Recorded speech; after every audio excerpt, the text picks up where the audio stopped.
Selamat datang di Keluh Kesah Reddit, di mana kalian akan mendengarkan kisah menarik dari seluruh dunia.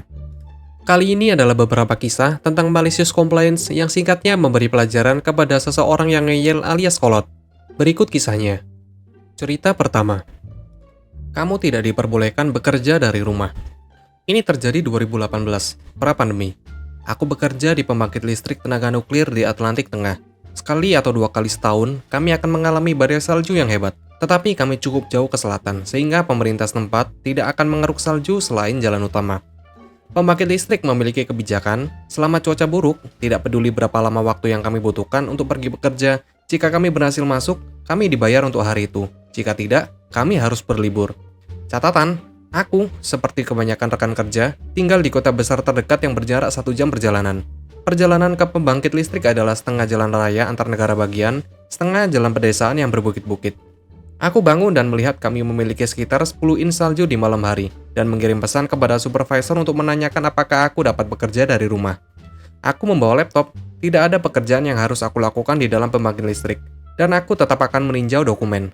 Supervisor memberitahu aku kebijakan untuk cuaca buruk, dan dia sudah bekerja, dan jalanan tidak terlalu buruk. Aku mengulangi, aku hanya akan duduk di mejaku mengerjakan dokumen ketika aku akhirnya masuk. Dia tidak mendengar semua ini, dan memberitahu aku kalau aku tidak diizinkan bekerja dari rumah.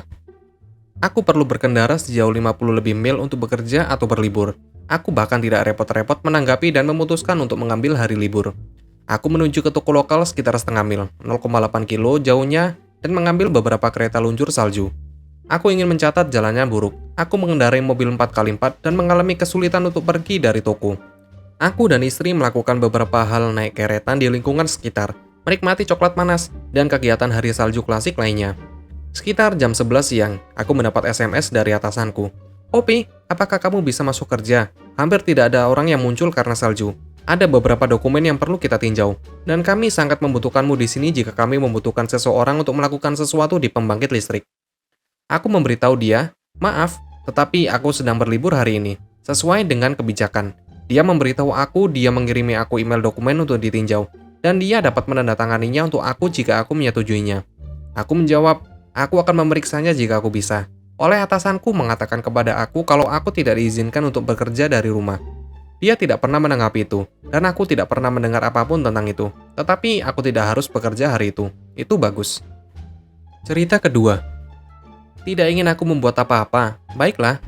Aku dulu bekerja untuk produsen kedirgantaraan tertentu. Pabrik tempat aku berada membuat bandel kawat.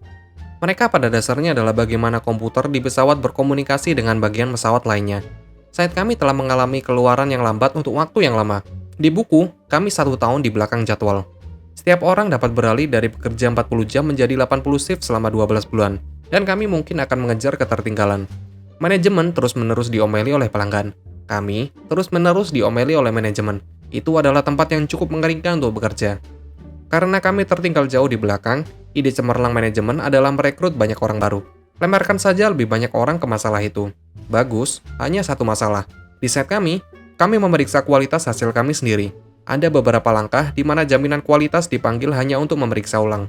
Namun, sebagian besar kami harus membuat dan memeriksa sendiri bandel kami. Namun, kami harus bekerja cukup lama untuk mendapatkan hak ini. Kita berbicara paling cepat 6 bulan. Sampai saat itu, kami diberi mentor untuk memeriksa pekerjaan, dan bahkan mungkin mengajari kami. Ini bekerja dengan baik ketika rasio mentor atau menti adalah 1:1. Namun, berkat perekrutan, mentor benar-benar kewalahan. Aku memiliki 5 orang yang ditugaskan kepada aku pada satu titik. Ini berarti, orang yang bisa membuat bandel kawat paling cepat, tidak bisa. Mereka menghabiskan seluruh waktu mereka untuk memeriksa pekerjaan orang lain sebagai gantinya. Ini menjadi lebih buruk. Orang-orang baru tentu saja lambat dan membuat kesalahan. Jika seorang mentor tidak menangkapnya, kualitas mentor itu akan menurun, bukan orang barunya. Begitu mentor mulai kewalahan, lebih banyak kesalahan dibiarkan lewat. Ini berarti pada dasarnya seluruh lini dalam bahaya kehilangan status pemeriksaan kualitas mereka sendiri. Kami benar-benar kesal. Manajerku cukup marah karena ini. Adalah pertama kalinya dia dalam posisi seperti itu. Dia adalah salah satu dari orang-orang yang berpikir kalau dia tidak berada di bawah, dia lebih unggul. Manajer mengadakan pertemuan tentang bagaimana kualitas kami turun. Ide barunya adalah memberi mentor lebih banyak waktu untuk memeriksa bandel dan mengabaikan mereka yang benar-benar membuat harness. Aku menunjukkan sebagian besar produksi aktual di lantai berasal dari kami, teknisi berpengalaman. Jika kita tidak mengerjakan harness yang sebenarnya, tidak mungkin kita akan mencapai jadwal kita. Manajer menatap lurus ke arahku. Aku membayarmu. Aku memutuskan apa yang kamu lakukan dengan waktumu. Itu saja. Jika dia ingin aku menghabiskan seluruh waktuku untuk memeriksa, aku akan menghabiskan seluruh waktu untuk memeriksa. Memberi isyarat malicious compliance. Di mana aku biasanya menghabiskan sekitar 50% dari hari untuk memeriksa, sekarang aku habiskan 90%. Aku akan memberitahu Mente untuk kesalahan terkecil. Konektor memiliki goresan kecil, hancurkan talinya. Kawat bengkok sedikit lucu, hancurkan talinya. Label ada sedikit noda, hancurkan talinya. Setiap kali itu mungkin menghabiskan lebih dari $20 dalam bahan dan beberapa jam kerja. Beberapa kali sehari, aku menjadi inspektur paling kecil dan paling mikro yang bisa dibayangkan. Semua secara teknis bertentangan dengan spesifikasi, dan dengan demikian pilihan yang benar untuk dibuat. Setelah seminggu, mentor lain juga ikutan. Kami melakukan selama sebulan berturut-turut. Produksi kami setengah dari sebelumnya. Kadang-kadang, aku bisa melihat manajer di kantor mengeluh setelah pelanggan menelpon. Manajer mengadakan pertemuan setelah itu dengan sangat marah. Setelah membicarakannya dengan quality assurance, mereka telah mencapai keputusan di mana kebanyakan kesalahan akan jatuh kepada menti, bukan mentor. Manajerku tampak kecewa. Semuanya kembali seperti semula. Dengan kami sekarang ketinggalan 1 tahun 2 minggu dari jadwal awal. Aku berhenti bekerja di sana beberapa saat setelah itu. Dari apa yang aku dengar, perusahaan itu masih seperti neraka. Terima kasih telah menonton video ini. Kalian bisa like, komen, dan subscribe channel ini. Sampai bertemu di video selanjutnya.